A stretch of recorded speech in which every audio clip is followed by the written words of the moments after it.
अल्लाह ने कुरान में कहा गैरों को अपना हाकिम और सरबराह अगर बनाओगे तो वो तुम्हें संसार करेंगे, जिसे मॉब लिंचिंग कहते हो आप। वो तुम्हें अपनी जमीन पर रहने भी नहीं देंगे। वो यहां तक कि वो घर वापसी तुम्हें तुम्हारे दीन से मुनहरिफ करके वो अपने साथ खड़ा करने की बात करेंगे।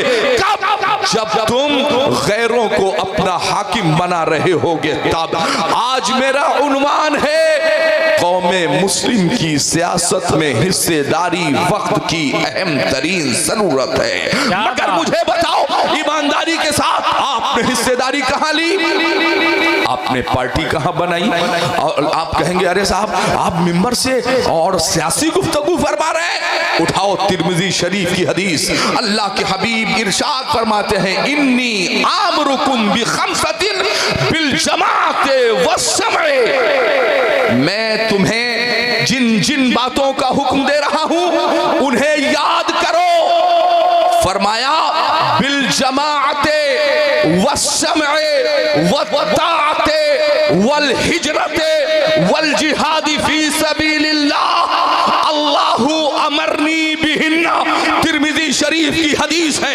अल्लाह के हबीब इरशाद फरमाते हैं इस पूरे ब्रह्मांड पर अगर तुम बाइज्जत जिंदगी गुजारना चाहते हो तो मेरी 5 बातों पर अमल कर लेना। सबसे पहली बात, अपनी एक सियासी जमात बना लो, अपनी एक सियासी तंजीम बना लो। कौन कह रहा है? आमिना के लाल कह रहे हैं। आप कहोगे साहब आमिना के लाल ने सियासी जमात बनाने की बात की है। आमिना के लाल ने जिस परचम की बात की है ना, आप जरा खैबर की तारीख उठाओ। अल्लाह के हबीब ने क्या फरमाया? मैं झंडा कल उस शख्स के हाथ में दूंगा हर कीमत पर। क्या कहा? झंडा उस शख्स के हाथ में दूंगा कि जिसके हाथ पर अल्लाह ने फतेह लिख रखी है। सोचो हुजूर को कहना चाहिए था मैं तलवार कल उस शख्स के हाथ में दूंगा जो जंग जीत के आएगा। मिजाजे नबूवत ये बता रहा है कि हालते जंग में, मैदाने जंग में तलवारों से नहीं तुम्हारे परचम से तुम्हारी पहचान होती है। हजरात जरा तारीख नबवी का एक और हसीन बाब निगाहों के सामने रखा है। उलमा तशरीफ फरमा है, मैं ऐसा न समझिएगा मैं अपनी मर्जी से कोई गुफ्तगू कर रहा हूँ। हाँ, दर्द इस बात का है मदरसे बना लिए, इज्जत नहीं मिली, मस्जिद बना ली, इज्जत नहीं मिली, उलमा तैयार हो गए, इज्जतें नहीं मिली, मदरसों का तहफ्फुज, मसाजिद की हिफाजत नहीं हो पा रही है। सब कुछ हमारे पूर्वजों ने कर लिया, मगर अरबाब फारूकी की एक बात नोट कर लो, 75 सालों में आपके सारे नुस्खे बेकार गए हैं। एक काम कर लो, रसूल पाक के हुक्म के मुताबिक अपने परचम के साथ मुत्तहिद हो जाओ। खुदा की कसम इज्जत वाले हो जाओगे। मैं अपनी मर्जी से नहीं। मैं आपको समझा दूं, उलमा तशरीफ फरमा है, आप फर्ज नमाज पढ़ रहे हो, नियत की मैंने 4 रकात नमाज ज़ोहर फर्ज वास्ते अल्लाह ताला के मुंह में काबा शरीफ की तरफ, अल्लाहु अकबर, नियत बांध लिया, नियत की आपने, हाथ बांध लिया, और जैसे ही आपने सना पढ़ा, फर्ज नमाज है, कोई मजाक तो है नहीं, फर्ज नमाज अल्लाह की इबादत, इबादतों में अहिमुल इबादत नमाज। आपने जैसे ही सना पढ़ा, आपने देखा कि सामने से एक कोबरा जा रहा है, गेहूं सांप जा रहा है, और करीब है कि वो घर में दाखिल हो जाए या आपको नुकसान पहुंचा दे। आप मुफ्तियान एज़ाम से पूछें, शरीयत का हुक्म है अगर ऐसा मसला तुम्हारे सामने पेश आता है तो तुम नमाज तोड़ दो, पहले मूजी जानवर को कत्लल मूजी कब्लल ईजा, पहले उसे मार दो, नमाज बाद में पढ़ लेना। सही है। मुसल्ले के नीचे आपको बिच्छू नजर आ गया, शरीयत का हुक्म है पहले जान बचाओ, पहले जान बचाओ, बिच्छू को मार दो, नमाज बाद में पढ़ लेना। आपका बेटा बेड से, बिस्तर से, चारपाई से, छत से गिर जाएगा, गालिब गुमान है बेटा चोट खा जाएगा, शरीयत का हुक्म है नमाज बाद में पढ़ लेना, पहले बच्चे की हिफाजत कर लो। क्या बात। आपके घर में, पड़ोस के घर में आग लग गई, शरीयत का हुक्म है नमाज छोड़ दो, नमाज बाद में पढ़ लेना, पहले मदद करो, पहले आग बुझा दो। नमाज अहिम्मुल इबादत, सांप निकल जाए, बिच्छू निकल जाए, कोबरा निकल जाए, आग लग जाए, घर में बच्चा गिर जाए, अगर खदशा है नमाज छोड़ दो। ये तौहीद नेटवर्क जिम्मेदार चैनल चल रहा है, उसकी मौजूदगी में बोल रहा हूं, जहनों को हाजिर कीजिएगा। यही एक काम हम लोगों ने नहीं किया। शरीयत का कानून है कि अगर जानवर है तकलीफ पहुंचा देगा, पहले उसे मार दो, नमाज बाद में रिवाइज कर लेना, दोहरा लेना, फिर से पढ़ लेना। नमाज के लिए ये हुक्म है। मगर बात जब परचम की आई, बात जब झंडे की आई, क्या बात, तो मुख्तार कायनात इरशाद फरमाते हैं, ज़ैद इब्ने हारिसा कहाँ हो? या रसूलल्लाह हाजिर हूं। क्या कर रहे हो?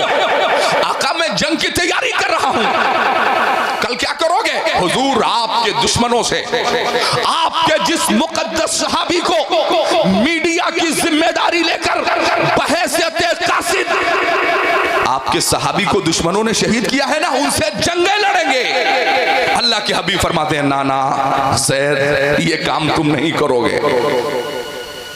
फिर या रसूलल्लाह क्या हुक्म है? फरमाया ज़ैद तुम्हारा एक काम होगा, जंगे मौता होगी, और जंग के मैदान में तुम्हारा एक ही काम होगा, तुम झंडा लेकर खड़े रहोगे, परचम लेकर खड़े रहोगे, दूसरा कोई काम नहीं। या रसूलल्लाह ठीक है। सहाबा की तादाद वैसे भी कम थी, किसी एक जंग में आप नहीं बता सकते कि सहाबा की तादाद ज्यादा रही हो, कुफ्फार की तादाद, दुश्मनों की तादाद कम रही हो, हमेशा यही हुआ।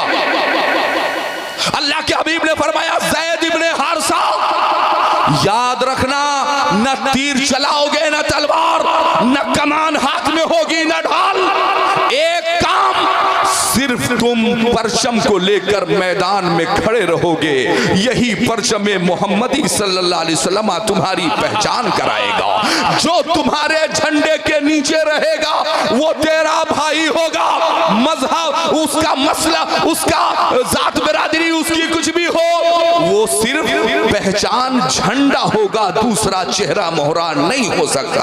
अच्छा, ज़ैद इब्ने हारिसा को कहा ज़ैद तुम परचम लेकर के खड़े रहोगे? हाँ या रसूलल्लाह कोई बात नहीं। अल्लाह के हबीब फरमाते हैं ठीक है ज़ैद जाओ।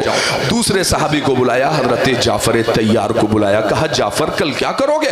फरमाया हुजूर दुश्मनों से जंग करूंगा। अल्लाह के हबीब फरमाते हैं नहीं, जंग नहीं करोगे, तुम ज़ैद के साथ खड़े रहोगे। ए जाफर याद रखना, ज़ैद की बोटी बोटी कट जाए, जिस्म का एक एक अज़ू कट जाए, ज़ैद का एक एक कतरा जमीन पर गिर जाए, उनकी फिक्र न करना। ज़ैद शहीद हो जाए कोई बात नहीं, मगर अपने झंडे को झुकने मत देना, अपने परचम को किसी कीमत पर झुकने मत देना। हजरात गौर करें, ज़ैद इब्ने हारिसा से क्या कहा? जंग नहीं करोगे, झंडा संभाल के खड़े रहोगे, इसी झंडे पर अल्लाह की मदद उतरती है। आप भारत में लोकतंत्र है, डेमोक्रेसी है, जमहूरियत है, देख ले इसी देश में क्या सिख समाज को आतंकवादी नहीं कहा जाता था, मगर उन्होंने एक सियासी जमात बनाई, उन्होंने एक झंडा बनाया, अकाली दल नाम रखा। बताओ क्या सिख समाज को इज्जत नहीं मिलने लगी? क्या उनका बेटा मुख्यमंत्री और वजीर आला नहीं बना? हमसे हमारी कौम के लोग कहते हैं मौलाना साहब आप सियासी लिबादे के साथ, आप मजहबी लिबादे के साथ सियासी गुफ्तगू करते हो, तो जाओ, क्या मौजूदा वक्त का वजीर आला क्या अपने मजहबी लिबादे के साथ अपनी खानकाह का क्या सज्जादा नशीन नहीं है? वो क्या मजहबी लिबादे के साथ क्या वो ये नहीं कहता है तुम कहो शराब का ठेका नहीं खुलेगा, वो कह देगा हम लाइसेंस दे रहे हैं। तुम कहोगे नमाज 50 पढ़ेंगे, वो मजहबी लिबादे के साथ कहेगा नहीं 5 पढ़ना है। तुम कहोगे मस्जिदें बनाएंगे, वो कहेगा परमिशन नहीं देंगे। तुम कहोगे हमारे बेटों को नौकरियां मिलनी चाहिए, वो कहेगा नहीं देंगे। क्यों? क्या ताकत है? इसलिए कि वो अपने मजहबी लिबादे के साथ वो मैदान सियासत में है। अभी चंद सालों पहले हम ही लोगों के साथ एक डॉक्टर साहब मैदान सियासत में आए। खुदा की कसम, उनका समाज नदियों के किनारे शाम को 250 ग्राम लेकर के और बदमस्त हो जाता था, वो बेहोश हो जाता था। मगर कुल 7-8 सालों के अंदर जानते हो उसने अपना एक झंडा बनाया, उसने अपनी एक पार्टी बनाई, उसने अपनी एक पहचान बनाई। आज किसी SHO साहब, किसी CO साहब, किसी DM साहब, किसी SP साहब, किसी DIG साहब की हैसियत नहीं है कि उस समाज के किसी बेटे को हाथ भी लगा करके देख ले।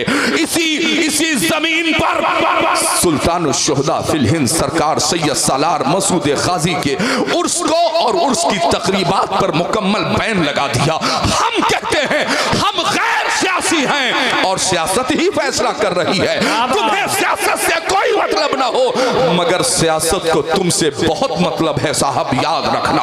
हजरात जरा तारीख मुस्तफा उठाओ। अल्लाह के हबीब फरमाते हैं ज़ैद शहीद हो जाना, परचम को झुकने मत देना, यही परचम तुम्हारी पहचान है। और इसी पर अमल किया।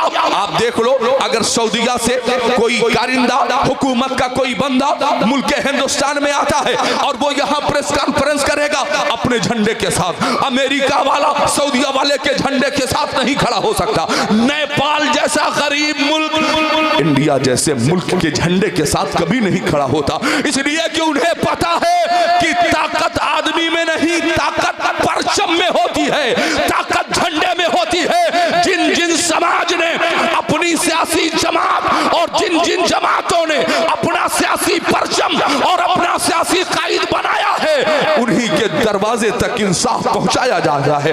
बताओ, क्या आजादी के 75 सालों में आपने भी कोई एक ऐसा हाथ बनाया?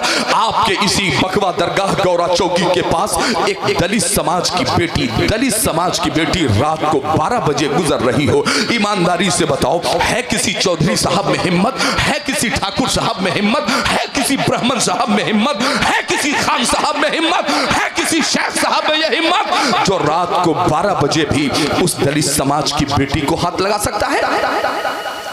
3110 कायम होगा साहब, हरिजन एक्ट लगेगा, उससे शिकायत होते ही 25,000 रुपए दिया जाएगा और जो हाथ लगाएगा उसे सलाखों के पीछे भेजा जाएगा।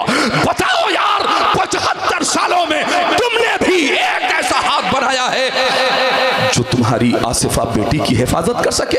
ईमानदारी से बताओ, तुमने भी एक ऐसा हाथ बनाया है जो पूरे भारत में किसी दलित समाज का कोई नेता किसी की मदद करने नहीं आता, बस वहीं से सियासी परचम उसे ताकत देता है, वहीं से आदेश जारी होता है। एसओ साहब देख लेना, वरना सुबह बोरिया बिस्तर उठा करके दूसरे थाने या लाइन हाजिर होने की तैयारी कर लेना।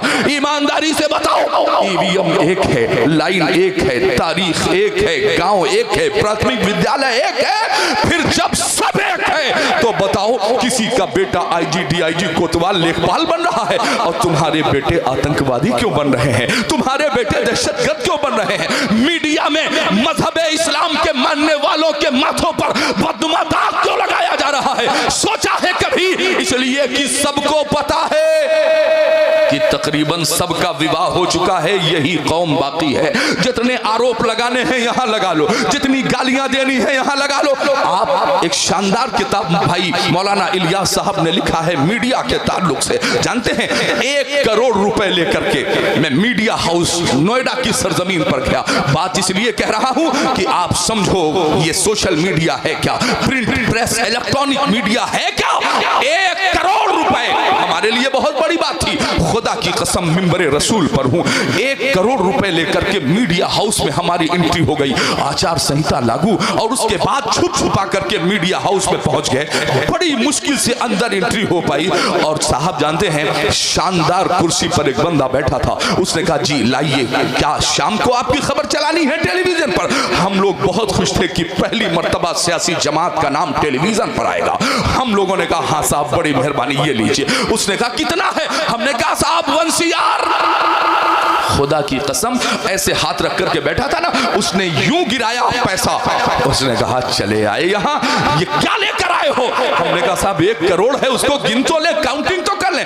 उसने कहा जिसने यहाँ तक आने का रास्ता बताया है ये तो उतने उसके देने भर का नहीं है, तुम आए हो मीडिया में। खुदा की कसम जानते हो, आप देख रहे हो जो कुछ चल रहा है ना, ये हुकूमत के कारिंदे, हुकूमत में बैठने वाले लोग ये फैसले करते हैं तुम्हारी मस्जिदें रहेंगी या बुलडोजर चलेगा, तुम्हारे मदरसे रहेंगे या टूट जाएंगे, ये कोई और नहीं तय करता, ये सियासत तय करती है। और तारीखे मक्का उठाओ, 53 साल मुस्तफा करीम के गैर सियासी। आज लोग कहते हैं, क्या कहते हैं? कहते हैं साहब वो क्या है ना कि मुसलमानों का ईमान बहुत कमजोर हो गया है, अखलाक बहुत खराब हो गया है। हमने कहा साहब अगर अखलाक खराब होने पर ही पत्थर चलते हैं तो फिर जनाबे अबू बकर के ऊपर पत्थर क्यों चलाए जा रहे थे? फिर जनाबे फारूक आजम को घेर के मारा क्यों जा रहा था? क्या किरदार सहाबा पर कोई उंगली उठा सकता है? जवाब होगा नहीं। 3 साल तक डिटेंशन सेंटर क्यों है? 3 साल तक शेबे अबी तालिब क्यों है? मक्के के 53 साल एक तरफ। बड़ी आसानी से हम लोग कह जाते हैं, हमारे उलमा भी, हुजूर आए तो बच्चियों का कत्ल रुक गया।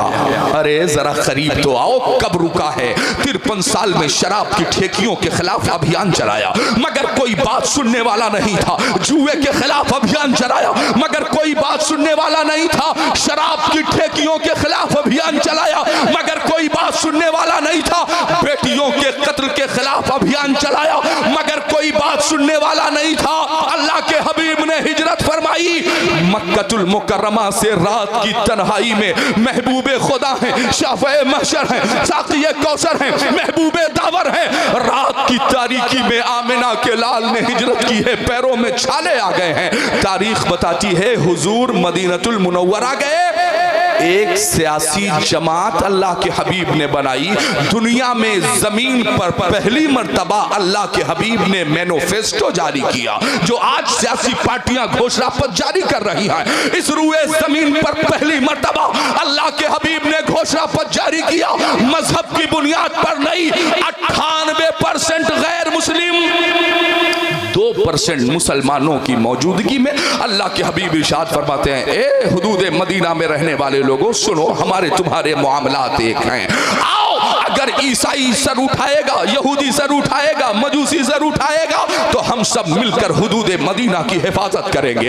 एक बाइलाज के जरिए मुख्तारे कायनात चुनाव लड़े, इंतखाब हुआ, हुजूर इलेक्शन लड़े। अब आप कहेंगे हाँ हाँ मौलाना साहब क्या बात कर रहे हैं? जी हाँ साहब, अल्लाह के हबीब को ताजदारे मदीना ये इश्क में डूबा हुआ जुमला नहीं है। जिस दिन हुजूर पाक ने इंतखाबात में मुकम्मल कामयाबी हासिल की है और मदीने का ताज जब हुजूर के सर पर रखा गया है तब हुजूर को ताजदारे मदीना कहा गया है। कभी आपने ताजदारे मक्का नहीं सुना होगा, फातह मक्का सुना होगा, ताजदारे मदीना का ताज हुजूर का। अच्छा, अब गवर्नमेंट किसकी है? मोहम्मद अरबी की। 53 साल तक मक्के की जमीन पर ऐलान होता रहा, शराब न पियो, कोई सुनने वाला नहीं था, जुआ न खेलो, कोई सुनने वाला नहीं था। मगर जब सत्ता आमिना के लाल के हाथ में आई, कुरान करीम सूरे बनी इसराइल आयत नंबर 159 उठाओ, अल्लाह के हबीब ने क्या मांगा? वजअली मिन लदुनका सुल्तानन नसीरा। ए मौला, जमीन पर बड़ा जुल्म हो रहा है, अब वो ताकत अता फरमा दे मैं तेरे दुश्मनों पर मुकम्मल फतेह हासिल कर सकूं, दुश्मनों का मुकम्मल खात्मा हो सके। क्या मांगा? ए अल्लाह हमें सत्ता अता कर दे। फाजिले बरेलवी का तर्जमा उठा करके देख लीजिएगा, जिसे शको शुबा हो, और उसकी तफसीर में आप जाकर के देखेंगे तो आपको बात मुकम्मल वाज़े हो जाएगी। क्या कहा? ए अल्लाह अब मुझे बादशाहत अता कर दे। हुजूर ने हुकूमत क्यों मांगी? इसलिए कि हुकूमत तय करती है कि सुप्रीम कोर्ट का जज कौन होगा, ये हुकूमत तय करेगी। मीडिया कौन चलाएगा, ये हुकूमत तय करेगी। पुलिस प्रशासन क्या फैसले करेगा, ये हुकूमत तय करेगी। सारे काम काम ये हुकूमत तय करती है।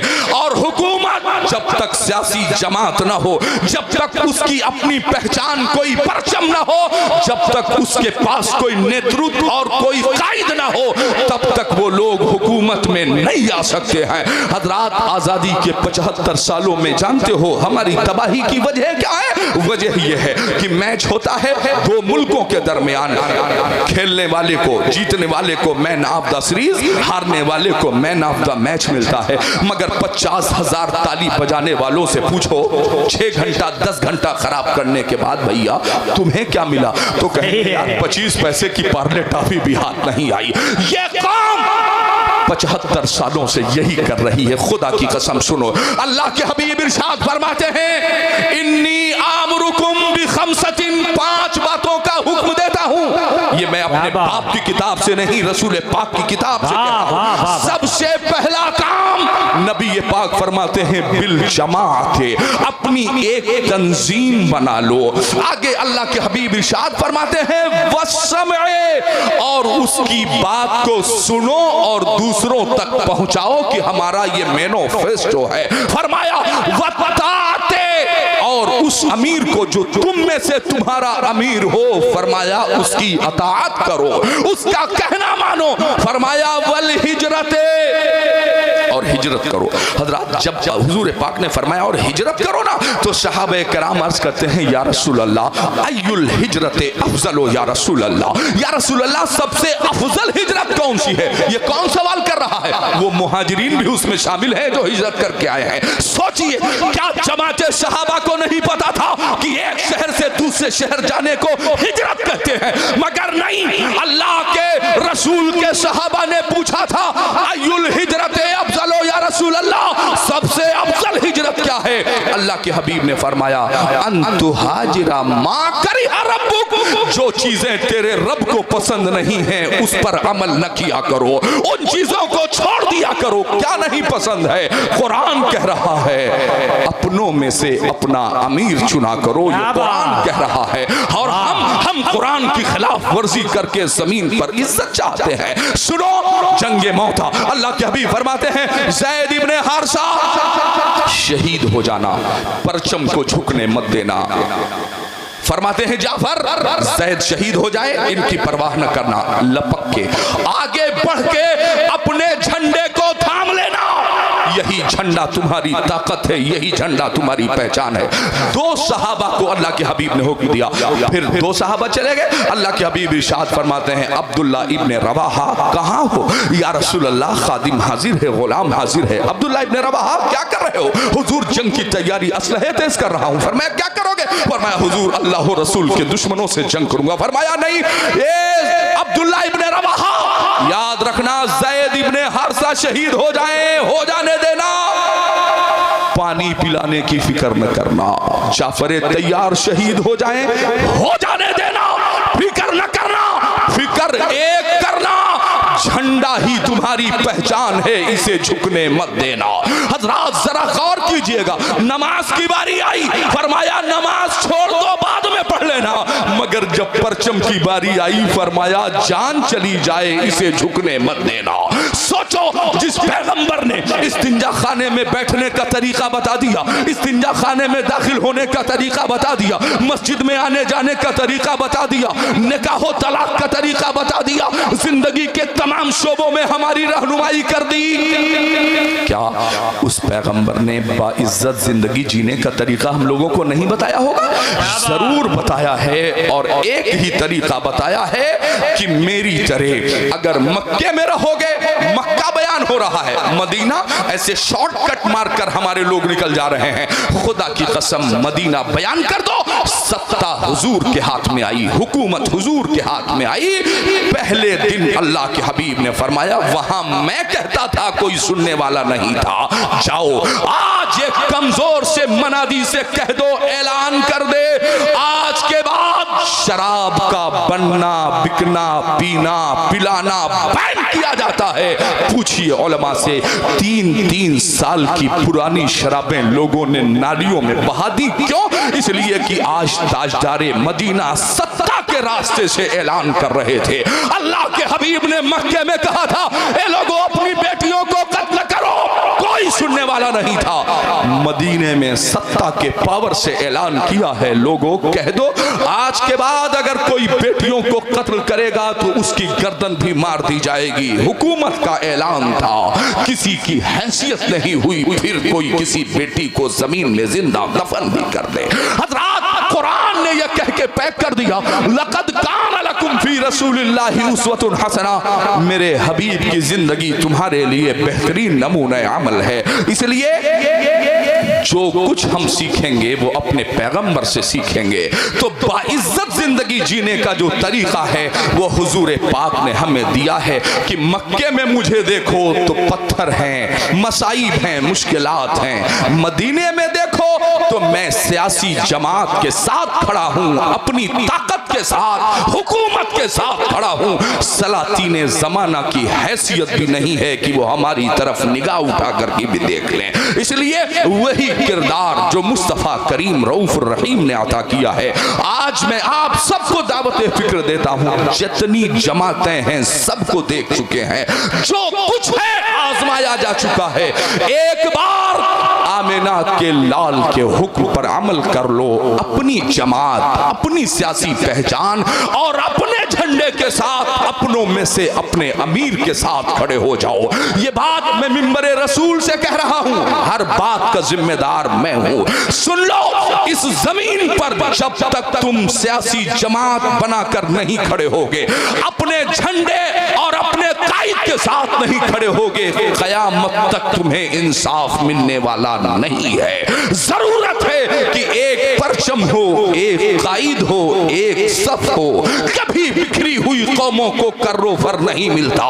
समझती क्यों नहीं आखिर हमारी कौम ये नुक्ता कि लुट जाते हैं वो राही जिन्हें रहबर नहीं मिलता। मैं आप सबसे गुजारिश करता हूं कि वक्त ज्यादा हो रहा है, दरूद पाक पढ़ ले। अल्लाहुम्मा सल्ली अला सय्यिदना व मौलाना मुहम्मदिन बारिक व सल्लिम तिब्बिल क़ुलूबि व दवाइहा व आफियतिल अब्दानि व शिफाइहा व नूरिल अब्सारि व ज़ियाइहा व आलिहि व सहबिही दाइमन अबदा। तो मुख्तार कायनात हादी आज़म सल्लल्लाहु अलैहि वसल्लम की तारीख आज अगर हम अपने निगाहों के सामने रखेंगे, ये जो बातें मैंने कही हैं इसे सियासी गुफ्तगू ही महज न समझिएगा। ये बात मैंने हदीस और कुरान से कोड करके आपको बताई है कि यही एक तरीका है बाइज्जत जिंदगी जीने का। आप ये फैसला न कीजिएगा कि साहब क्या बताएं, हमारे साहब तो कह रहे थे कि हम अकलियत में हैं, अल्पसंख्यक में हैं। खुदा की कसम, कसम खा के फारूक आजम का बेटा कहता है, आपके जिम्मेदारों ने कहा है कि तुम अकलियत में हो, तुम अल्पसंख्यक हो, तो जाओ। अल्लाह का वादा अल्पसंख्यकों के लिए है। कम मिन फियतिन कलीलतिन गलबत फियतन कसीरतन बिइज़्निल्लाह। अल्लाह का वादा है, ला तब्दील लिकलिमातिल्लाह। है कौले मोहम्मद कौले खुदा। बदलेगा जमाना लाख मगर कुरान न बदला जाएगा। सुनो मैं क्या कह रहा हूं, इस जमीन पर बाइज्जत जिंदगी जीने का सिर्फ एक रास्ता है। अब तो आप सफर भी करते हो तो डर लगता है, जलसे भी करते हो तो डर लगता है। अब तो आप मस्जिदों की तामीर भी करते हो तो डर लगता है। वो मस्जिदें जहां आज भी मैं देही इलाकों में जाता हूं, आज भी मस्जिदों के दरवाजों पर गैर मुस्लिम बच्चियां अपने सरों पर आंचल डालकर खड़ी हैं। आज भी उनकी ये श्रद्धा है कि मुसलमान नमाज पढ़ के मेरे बेटे को दुआ कर देगा तो नजर दूर हो जाएगी। आज भी दुनिया की बेशतर कौमें तुम्हारी तरफ हसरत ज़दा निगाहों से देख रही हैं। ओ पैगंबर इस्लाम के मानने वालों, इधर उधर मत भटको। जितने भी कारगर असलहे तुम्हारे पास थे सब इस्तेमाल कर चुके हो। एक रास्ता मेरे कहने पर, हदीस और कुरान के कहने पर चल पड़ो। इंशाअल्लाह चंद ही दिनों में इज्जत तुम्हारे कदमों में होगी। इंशाअल्लाह ताज तुम्हारे सरों में होगा। इसलिए कि इस कायनात में एक जर्रा भी बगैर रब की मर्जी के हिल नहीं सकता। एक पत्ता भी बगैर रब की मर्जी के दरख्त से टूट नहीं सकता। तो उस पैगंबर इस्लाम के मानने वाले हो यार, जिनके बारे में मुखालिफीन भी इस बात का इकरार करते हैं। अभी मैंने यहाँ से पहले मेरी तकरीर बासी में हुई अंजुमन सीरतुन नबी दस्तारबंदी के प्रोग्राम में मैंने वहां भी बयान किया, ईसाई हाल राइट एक पढ़ा लिखा कर्नल बंदा है, ईसाई है, सूबे पंजाब का महकमे तालीमात का सदर है। उसने प्रोफेसर अजीजुद्दीन साहब से पूछा था, अजीजुद्दीन साहब अपने मजहब इस्लाम की कुछ खूबियां हमें बता सकते हैं, अपने पैगंबर के किरदार के बारे में बता सकते हैं? तो प्रोफेसर साहब आलिम तो थे नहीं, मौलाना साहब तो थे नहीं, उस तारीख पर उबूर तो हासिल नहीं था। उन्होंने अपने तौर पर बताना शुरू किया, हमारे पैगंबर ने अबू जहल की मुट्ठी में इशारा किया, कंकरियों ने कलमे रिसालत पढ़ दिया, मकाम शहबा में सूरज पलट आया, चांद के, अब वो फजीलत बयान करने लगे, अब वो बड़ी तेजी के साथ मुस्तफा करीम के मोजज़ात बयान करने लगे। ईसाई कर्नल ने हाथ पकड़ा, हॉल राइट ने हाथ पकड़ा प्रोफेसर अजीजुद्दीन साहब का, बगल में लेके आ गया, कहा साहब जानते हैं आपके मजहब की सबसे अच्छाई क्या है, आपके पैगंबर की सबसे आला खुसूसियत क्या है, कहा बताओ क्या है? तो उसने कहा साहब हम अमेरिका के रहने वाले लोग हैं, हम अंग्रेजी बोलने वाले लोग हैं, हर 5 साल में हमारे मुल्क में एक इंतखाब होता है, एक चुनाव होता है, एक इलेक्शन होता है, और उस इलेक्शन में हम किसी चाय वाले को, पान वाले को कोई जिम्मेदारी नहीं देते हैं साहब, हम पढ़े लिखे अफराद को जिम्मेदारी देते हैं। अपने अपने इलाकों से हम लोग पढ़े लिखे लोगों को मेंबर ऑफ पार्लियामेंट बना करके पार्लियामेंट हाउस में भेजते हैं, और 6 महीने की कड़ी मशक्कत के बाद हमारे मुल्क के पढ़े लिखे 100 मेंबर ऑफ पार्लियामेंट एक कानून बनाते हैं, और उस कानून को 6 महीने के मशक्कत के बाद अमेरिकी अवाम पर लागू कर दिया जाता है।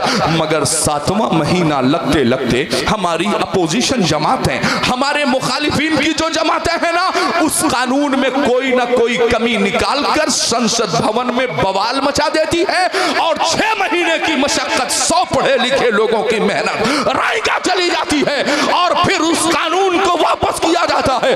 प्रोफेसर साहब आपके मजहब और आपके पैगंबर की सबसे आला खुसूसियत यह है कि जो कानून आमिना के लाल ने 1500 साल पहले बना दिया था, कयामत तक चलता रहेगा, कोई बदलाव नहीं हो सकता।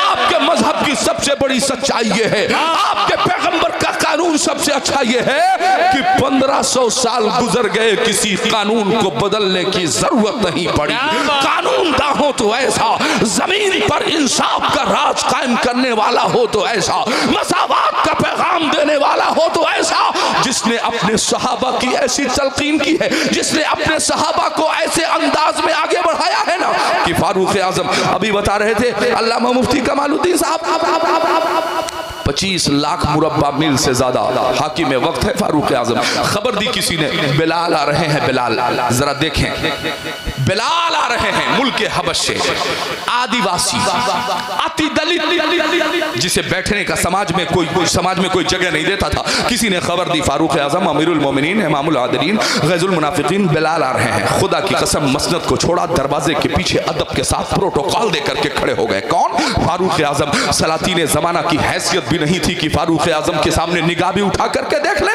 कैसर और किसरा की हालत पतली हो जाती थी साहब। मगर बिलाल के आने पर जानते हैं अल्लाह के हबीब के दूसरे खलीफा प्रोटोकॉल देकर के खड़े हो गए। बिलाल आ रहे हैं, अति दलित जिन्हें कहा जा रहा था, जिन्हें मुल्क हबश का कहा जा रहा था, वो बिलाल आ गए। जैसे ही देखा फारूक आजम दरवाजे के पीछे खड़े हैं ना, वो कहने लगे हुजूर क्या गजब ढा रहे हैं, कहाँ खत्ताब का बेटा, कहाँ हबश का रहने वाला हबशी बिलाल, हुजूर क्या, हुजूर कहां आप, कहां मैं? फारूक आजम ने अपनी उंगली बिलाल के लबों पर रखी, फरमाया खबरदार, जब तक हम तुम्हें नहीं जानते थे तब तक, जब से हुजूर ने बता दिया सरों के ताज हो गए हो। सुनो ओ समाज में बिरादरियों के नाम पर पटकर अपनी ताकतों का शिराजा बिखेरने वालों, आओ जरा तारीख इस्लाम का मुताला तो करो। खुदा की कसम फारूक आजम ने जैसे कहा, बिलाल कहते हैं क्या कहा, क्या कहा, क्या कहा आप? हुजूर ने कहा, हाँ कहा, क्या कहा हुजूर ने? कहा फतेह मक्का का दिन था, हुजूर पाक की बारगाह में सहाबा का एक डेलीगेशन गया। उसने कहा हुजूर आज बिलाल से अजान न पढ़वा के किसी मक्के के लोकल सहाबी से, लोकल बंदे से अजान पढ़ाए। हुजूर बड़ा मजाक उड़ाया था इन कुफारा ने, मक्का ने, आज अजान बिलाल न पढ़े, कोई मक्के का बंदा पढ़े। फारूक आजम फरमाते हैं मुस्तफ़ा करीम के चेहरे वज़ुहा पर परेशानी और गुस्से की मिली जुली लकीरें आ गई। फरमाया क्या कहा? अजान कोई और पढ़े? फरमाया नहीं, शेबे अबी तालिब में खजूर की पत्तियां खा के अजान पढ़े तो मेरा बिलाल, ताइफ में पत्थर खा के अजान पढ़े तो मेरा बिलाल, बद्र में तलवारों की छांव में अजान पढ़े तो मेरा बिलाल, खंदक में पत्थर खाकर अजान पढ़े तो मेरा बिलाल, और आज फतेह मक्का का दिन है तो अजान कोई और पढ़ेगा नहीं, आज भी अजान पढ़ेगा तो मेरा बिलाल, आज भी अजान पढ़ेगा तो मेरा बिलाल। फारूक आजम कहते हैं उसी दिन हम समझ गए कि तेरा मकाम व मर्तबा क्या है। हुजूर ने बयान कर दिया। अब मारे खुशी में बिलाल हबशी चले तो नीचे खड़े होने के बजाय काबे की छत पे खड़े हो गए। कहा लो अभी तक यहाँ नहीं पढ़ने देते थे, आज काबे की छत, मगर काबे की छत पे चढ़ गए। दिमाग घूम गया। यारे गार को बुलाया, मदद कीजिए, हेल्प मी प्लीज। क्या होगा? कहा मैं हबश में था, किबला काबा होता था, यमन में था, किबला काबा था, मदीने में था, किबला काबा था, आज दिमाग नहीं काम कर रहा, काबे की छत पे खड़ा हूँ, किबला क्या होगा? जनाबे अबू बकर फरमाते हैं दुनिया के किसी गोशे में रहो तेरा किबला काबा होगा, मगर जब तू काबे की छत पे खड़ा होगा तो चेहरे मुस्तफा तेरा किबला होगा। आज हुजूर के चेहरे वज़ुहा की तरफ चेहरा फेर ले, अजान बिलाल पढ़ दे। तब बरेली के कलंदर ने कहा था हाजियो आओ शहंशाह का रोजा देखो, काबा तो देख चुके अब काबे का काबा देखो। हज़रात मजहब इस्लाम की इस डिसिप्लिन को समझने की कोशिश कीजिए। मुस्तफ़ा करीम रऊफुर रहीम सल्लल्लाहु अलैहि वसल्लम के गुलामों, आखिरी पैगाम दे के जा रहा हूँ, जब तक तुम्हारा अपना परचम नहीं होगा, सियासत में तुम्हारी हिस्सेदारी नहीं होगी, बाइज्जत शहरी बनकर जिंदगी नहीं गुजार सकते हो। लोकल शासन प्रशासन के लोगों को पता हो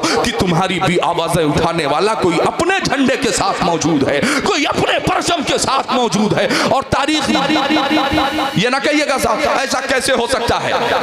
अभी महाराष्ट्र में हम लोग करके आए हैं, अल्हम्दुलिल्लाह जो भी ताकत आ रही है उससे लड़ रहे हैं। बगल के सूबे में जहां जरूरत पड़ रही है मजबूती के साथ हुकूमत की आंखों में आंखें डालकर खड़े हैं। क्यों? इसलिए कि हम किराएदार नहीं हिस्सेदार बनकर के खड़े थे, अपनी सियासी पहचान और अपने परचम के साथ खड़े थे। हजरात तो मैं नौजवानों से बिलखुसूस गुजारिश करना चाहता हूँ, अपने पैगंबर के कानून को पढ़ो यार। अब मुस्तफ़ा करीम रऊफुर रहीम के दीवानों, जमीन पर ऐलान किया जा रहा है कि दलितों को इंसाफ हमने दिया, पसमानदा को इंसाफ हमने दिया, पिछड़ों को इंसाफ हमने दिया।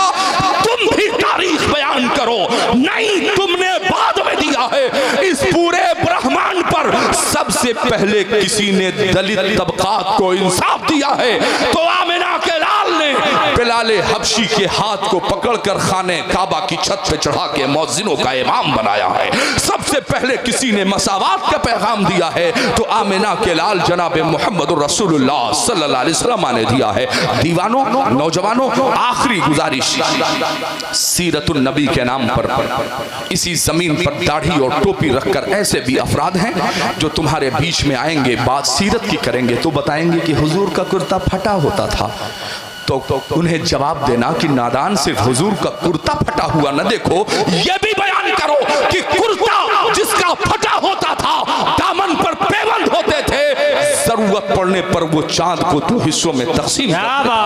हमें ईमानदारी से इश्क़ मुस्तफ़ा ये है। बताओ अगर हिजरत की रात मुस्तफ़ा के कदमाने नबूवत में छाले दिखा रहे हो तो मेराज की रात अर्शे आज़म का दूल्हा बनना भी बयान कर दिया करो। अगर ताइफ के मैदान में मेरे मुस्तफ़ा को पत्थर खाता हुआ दिखा रहे हो तो अबू जहल की मुट्ठी में कंकरियों को कलमे रिसालत पढ़ता हुआ भी दिखा दो। ये होगी बात तो जरा सी बेउसूली से कद्दावर टूट जाता है, कभी थोड़े से पानी में शनावर डूब जाता है। क्या बात, कहाँ भागे चले जाते हो तुम सब जानिबे मगरिब, वहां सूरज भी जाता है तो जाकर डूब जाता है। मगरिबी तहजीब की तरफ रही। आओ हुजूर पाक की सुन्नतों पर अमल किया जाए। हुजूर की सबसे सबसे बड़ी सुन्नत जुल्म के खिलाफ महाज़ाराई करना है। इसलिए मैं आपको दावत फिक्र दे के जा रहा हूं कि सब किया है, एक बार अल्लाह रसूल के कानून पर अमल करते हुए अपनी जमात के साथ, अपने परचम के साथ मैदान अमल में निकल जाइए। अगर ऐसा आपने किया और इज्जत नहीं मिली तो जो चोर की सजा वो अरबा फारूकी की, मैं जाऊंगा नहीं, पलट के यही मुझे रहना है इंशाअल्लाह। आप भी के इलाके में घूम घूम करके मैं रहूंगा इंशाअल्लाह। तो मैं आपसे गुजारिश करता हूं कि जो बातें मैंने कही हैं उसे उलमा से पूछिए, समझिए और इस राह पर आइए। अगर चाहते हैं कि मुल्क हिंदुस्तान में दस्तूर हिंद के मुताबिक बाइज्जत जिंदगी जीना चाहते हैं तो अलावा अपनी जमात, अपने परचम के दूसरा कोई रास्ता नहीं है। अल्लाह फ़अऊज़ु बिल्लाहि मिनश शैतानिर रजीम, बिस्मिल्लाहिर रहमानिर रहीम। कुंतुम खैर उम्मतिन उखरिजत लिन्नास, क्या बात, तअमुरूना बिल मारूफ व तन्हौना अनिल मुनकर। आमन्तु बिल्लाहि सदक़ल्लाहुल अज़ीम। जितने लोग यहाँ तशरीफ़ फरमा हैं, आप में न कोई छोटा है न बड़ा है, न अमीर है न गरीब है, सब हुजूर पाक के उम्मती तशरीफ़ फरमा है। सुभान अल्लाह, सुभान अल्लाह। रसूल पाक की महफिल में गुलामों को किस अंदाज से बैठना चाहिए, तकरीबन हर रोज़ हमारी महफिलों में ये बातें बताई जाती हैं। हम लोग तकरीबन हर मुसलमान और हर आशिक ये ज़रूर पढ़ता है, सुना है, आप हर आशिक के घर तशरीफ़ लाते हैं। हर मुसलमान ये चाहता है और पढ़ता है। सबके दिल की आरजू, ख्वाहिश और तमन्ना है कि हुजूर मेरे महफिल में, मेरे घर में हुजूर तशरीफ़ लाएं। मगर क्या कभी हम लोगों ने सोचा है, क्या हमारा बिस्तर उस लायक है, लिबास उस काबिल है, ख्याल उस अहल है, चौखट पाक है? महफिल में हर दो कुर्सी के बाद अगर हम गंदगी फैला करके बैठेंगे तो क्या हुजूर हमारी महफिलों में तशरीफ़ लाएंगे? हुजूर तशरीफ़ लाए हैं, लाते हैं, लाते रहेंगे। मकान हो इमाम शरफुद्दीन बोसीरी जैसा तो हुजूर तशरीफ़ लाए हैं। और मेरे इमाम ने एक नहीं दो मरतबा कसम खा के कहा, तू जिंदा है वल्लाह, तू जिंदा है वल्लाह, मेरी चश्मे आलम से छुप जाने वाले। क्या बात, कहां से हुजूर तशरीफ़ लाए? इमाम अब्दुल वहाब फरमाते हैं कि मेरी पैदाइश तब हुई जब हुजूर पाक सल्लल्लाहु अलैहि वसल्लम इस खाकदाने गीती पर 63 साल रहे और हुजूर पाक तशरीफ़ ले गए। उसके 900 साल के बाद मैं मिस्र की ज़मीन पर पैदा हुआ। मैंने अपने तमाम असातिज़ा से अलग अलग तालीमात हासिल कर ली, मगर बात जब ख़त्म बुखारी की आई तो फरमाते हैं मैंने पूरी बुखारी 900 साल के बाद, फरमाते हैं पूरी बुखारी मैंने तन्हा नहीं 8 साथियों के साथ पूरी बुखारी किसी दुनियादार से नहीं, आलम बेदारी में मदीने के ताजदार से खत्म की। सुभान अल्लाह, सुभान अल्लाह। आगे फरमाते हैं कि खत्म बुखारी के बाद रिश्ते गुलामी इतना मजबूत हो गया कि मैं मिस्र में अपने कमरे के अंदर बैठा होता था, अपने नबी पर वहीं से बैठ के सलाम भेजता था। फरमाते हैं रुफ़ि अल अर्ज़ु बैनी व बैनक क़ब्र नबी सल्लल्लाहु अलैहि वसल्लम, मेरे कमरे से लेकर तुरबते मुस्तफ़ा तक के तमाम हिजाबात हटा दिए जाते थे। मैं सलाम भी पढ़ता था और तुरबते मुस्तफ़ा की ज़ियारत भी करता था। अगर ये और इतना मजबूत अकीदा हमारा है तो आइए इस अकीदे के साथ कि मेरे करीम आका फरमाते हैं दिल लगाकर मोहब्बत में सरशार होकर जो दरूद पढ़ता है उसकी आवाज़ मैं खुद अपने कानों से सुना करता हूँ। इस अकीदे के साथ गुम्बद खदरा को निगाहों में बसाइए, अपनी निजात के लिए दरूद पाक पढ़ लें। अल्लाहुम्मा सल्लि अला सय्यिदना व मौलाना मुहम्मदिन बारिक व सल्लिम तिब्बिल क़ुलूबि व दवाइहा व आफ़ियतिल अब्दानि व शिफ़ाइहा व नूरिल अब्सारि व ज़ियाइहा व आलिहि व आप ये बिल्कुल ना सोचेंगे, मैं जान रहा हूं कि वक्त कितना हो रहा है, मगर आज मेरी कुछ बातें हाई एंटीबायोटिक लगेंगी आपको। थोड़ा लगेगा कि यार डोज कुछ ज्यादा तो नहीं हो गया, मगर मस्जिदें कम थी, हर गांव में मस्जिदें हो गई। मदरसे कम थे, हर गांव में मदरसे हो गए। जामियात की कमी थी, आपने जामियात भी खूब बना लिए। हर 2-3 गांव के बाद आपको एक जामिया जरूर मिलेगा। तालीम की कमी थी, तालीम भी आपने अपने बच्चों को गहने बेचकर, जेवर बेचकर, रुपए पैसे बेचकर आपने खूब उसे अपने बच्चों को पढ़ाने की कोशिश की। सब कुछ किया है आपने, मगर क्या आपके हालात बदल गए?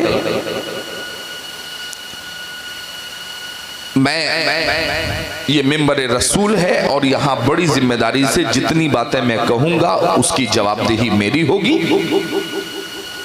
अगर मान लें कि हमने कोई दुकान खोली, उस दुकान में अगर लगातार 2-3 महीने तक, 6 महीने तक मुझे नुकसान हुआ, लगातार नुकसान होता रहा, तो क्या हम लोग उस कारोबार को करेंगे?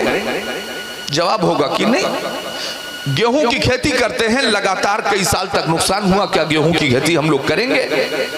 नहीं करेंगे। हम गन्ना बो के देखेंगे, हम उसमें दूसरे किसी चीज को हम एक्सपेरिमेंट करेंगे कि शायद यहां से हमारा काम चल जाए और नुकसान ना हो। आजादी के 75 सालों के बाद मैं खैर उम्मत से गुफ्तगू कर रहा हूं। आप जानते हैं आपकी जिम्मेदारियां क्या है? दाई का काम सिर्फ स्टेज पर बैठने वाले उलमा का नहीं है, मुस्तफा का कलमा पढ़ने वाले हर उस गुलाम का है जो अपने आप को गुलाम मुस्तफा और आशिक मुस्तफा कहता है। आपने अपने बच्चों को या हमारे पूर्वजों ने हम लोगों को इस काबिल क्यों नहीं बनाया कि जिस लिए हमें जमीन पर पैदा किया गया? अल्लाह इरशाद फरमाता है, हमने इस जमीन पर तुम्हें लोगों के कल्याण के लिए, वेलफेयर के लिए, फलाहो बहबूद के लिए पैदा किया है। फरमाया उखरिजत लिन्नास, मुसलमानों के लिए नहीं।